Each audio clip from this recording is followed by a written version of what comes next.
Halo semuanya, Assalamualaikum warahmatullahi wabarakatuh. Jadi pada video kali ini saya akan menjelaskan mengenai keselamatan dan kesehatan kerja pada laboratorium. Eh, video ini merupakan penugasan dari mata kuliah praktik laboratorium lingkungan.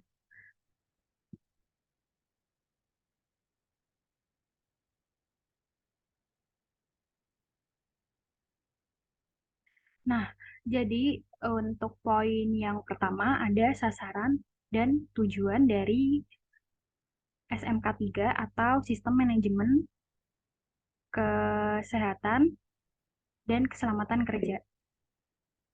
Nah, tujuan dari manajemen K3 di laboratorium ini adalah untuk menciptakan sistem keselamatan dan kesehatan kerja yang terintegrasi untuk mencegah kecelakaan dan penyakit akibat kerja.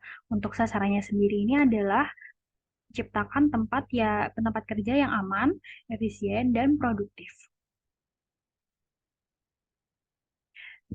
Nah, untuk manajemen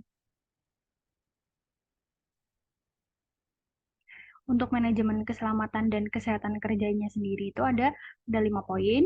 Yang pertama, menetapkan kebijakan dan prosedur K3 serta memastikan komitmen terhadap penerapannya. Yang kedua, menetapkan personil yang bertanggung jawab terhadap penerapan K3.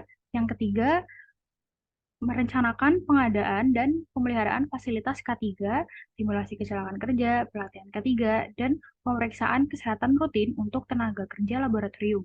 Kemudian yang keempat, melakukan evaluasi penerapan K3, dan yang kelima, yang terakhir, yaitu memelihara rekaman K3 termasuk laporan kecelakaan kerja dan hasil evaluasi penerapan.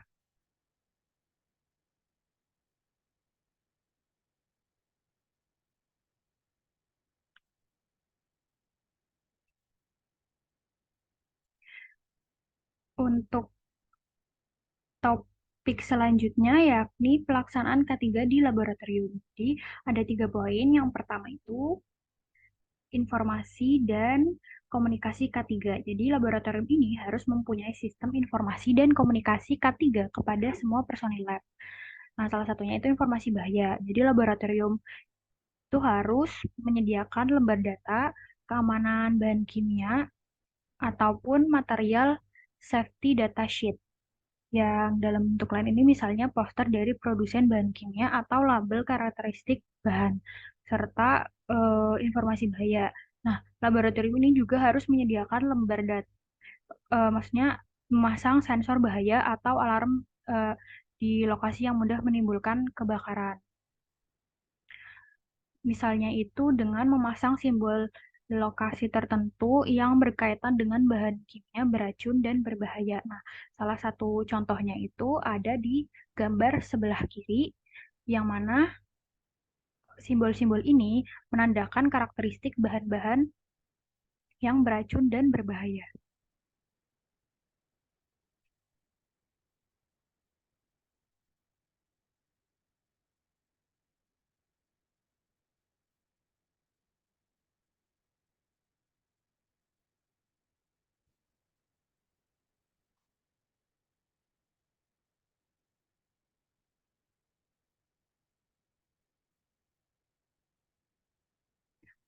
Jadi, saya ada kira-kira 10 contoh. Nah, simbol yang pertama itu bahan beracun, toksik, ditandai dengan notasi toksik yang artinya beracun. Dan jadi em, bahan-bahan kimia yang memiliki simbol toksik ini biasanya menyebabkan kerusakan kesehatan akut atau kronis. Nah, misalnya itu metanol dan HF. Nah, pencegahannya ini dengan cara hindari kontak langsung, kemudian gunakan perlindungan seperti masker dan sarung tangan. Untuk yang kedua, simbol yang kedua yaitu ferritoxic, ditandai dengan notasi very toxic atau pada gambarnya itu ada T+, dapat menyebabkan kerusakan kesehatan serius atau bahkan kematian. Nah, contohnya ini ada kalium sianida dan arsen 3 oksida. Pencegahannya, hindari kontak langsung dan gunakan APD. Untuk yang simbol yang ketiga, ada bahan berbahaya, biasanya gambarnya ini X, kemudian ada tulisan XN. Nah, bahan ini memiliki sifat karsinogenik, mutagenik, toksik untuk reproduksi, serta merusak secara kronis. Pencegahannya, hindari kontak langsung. Untuk yang keempat, ada bahan berbahaya untuk lingkungan. Nah, gambarnya ini ada pohon, kemudian ada ikan yang mati.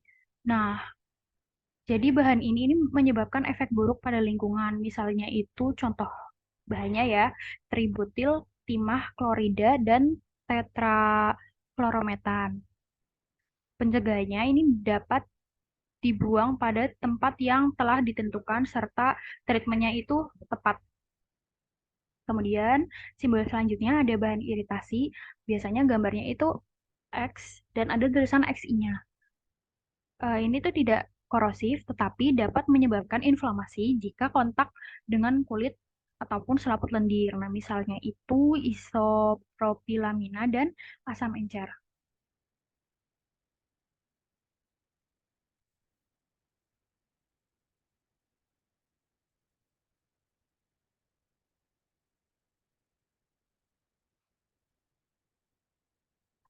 Bahan selanjutnya yaitu bahan korosif, ditandai dengan huruf C. Jadi bahan ini dapat merusak jaringan hidup.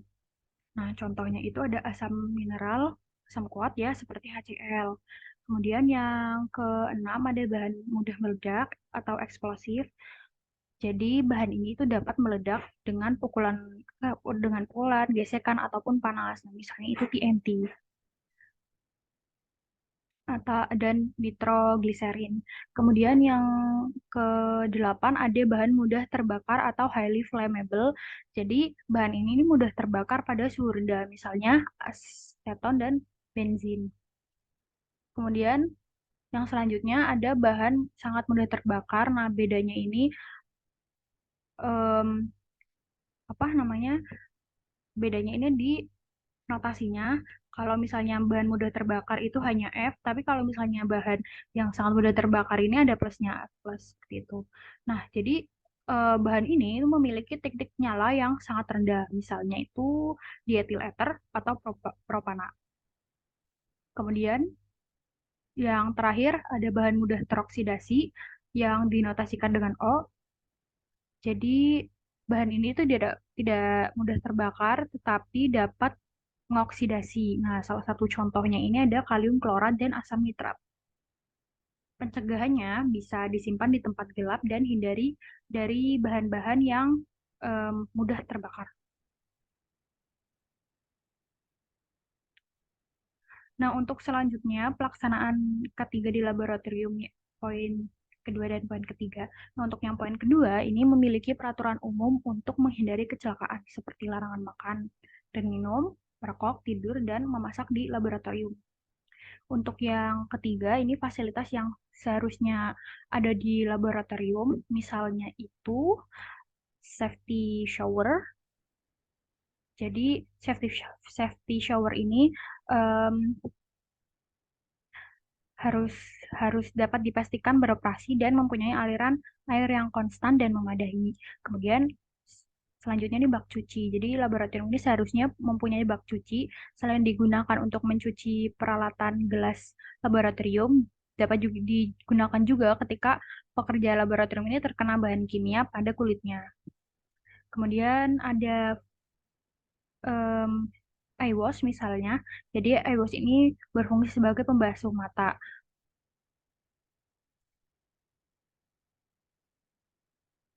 Kemudian ada exhaust fan. Exhaust fan ini disarankan digunakan pada ruangan tertentu seperti ruang preparasi atau pada ruang penyimpanan bahan kimia. Kemudian alat pemadam kebakaran, jadi biasanya seharusnya laboratorium ini mempunyai alat pemadam api ringan. Jadi alat pemadam kebakaran ini dapat dioperasikan misalnya oleh satu orang gitu. Kemudian petunjuk keluar arah dan P3K atau perlengkapan pertolongan pertama. Untuk yang keempat, atau poin D, ini ada penanggulangan tanggap darurat. Jadi, misalnya kita terkena bahan kimia itu bisa ditanggulangi dengan cara jangan panik, kemudian minta bantuan dengan orang sekitar, orang atau yang terdekat di area tersebut, kemudian bersihkan area yang terkena bahan kimia dengan air dan jangan digaruk. Kemudian kalau misalnya Mas em, perlu hubungi paramedik, segera hubungi. Untuk yang kedua, bila terjadi kebakaran, yang pertama jangan panik, kemudian gunakan alat pemadam kebakaran sesuai jenis kebakarannya, beritahu orang lain, dan kalau ada alarm kebakaran segera dibunyikan. Hindari lift dan asap, tutup pintu supaya oksigen tidak masuk lebih banyak, dan hubungi petugas kebakaran. Kemudian yang ketiga, identifikasi sumber kecelakaan. Misalnya itu dari manakah sumber kecelakaan tersebut, entah itu dari bahan kimia, kecelakaan peralatan kebakaran, dan bahaya lainnya. Nah, untuk tindakan penyelamatan ini untuk luka barang tajam, bersihkan dan obati. Jika luka karena bahan kimia, siram dengan air, netralkan, dan hubungi paramedik. Untuk kecelakaan akibat kebakaran, gunakan alat pemadam kebakaran atau mungkin ya, untuk kecelakaan akibat bahaya lain, bersihkan serta beri pertolongan pertama. Nah, selanjutnya poin kelima ini ada pencegahan kecelakaan. Yang pertama ini selalu menggunakan APD minimum, yaitu kacamata, misalnya kacamata pelindung, safety glasses, jas laboratorium, dan sepatu yang tertutup. Kemudian mematuhi prosedur kerja dan peralatan dengan mempertimbangkan keselamatan diri dan lingkungan, dan selalu waspada terhadap adanya kondisi dan tindakan yang tidak aman. Nah, selanjutnya ini ada contoh gambar dari alat pelindung diri. Gambar yang kiri ini biasanya digunakan di laboratorium atau yang indoor. Yang pertama ini ada yang putih, jas laboratorium, sepatunya harus yang tertutup supaya bahan kimia tidak terkena pada kaki, sarung tangan, dan kacamata. Yang gambar sebelah kanan ini biasanya digunakan pada outdoor. Yang pertama ini udah sepatu tertutup, kemudian wear eye protection atau kacamata, sarung tangan, dan penutup telinga supaya kebisingan ini berkurang. Dan safety helmets supaya kepala aman, dan masker seperti itu.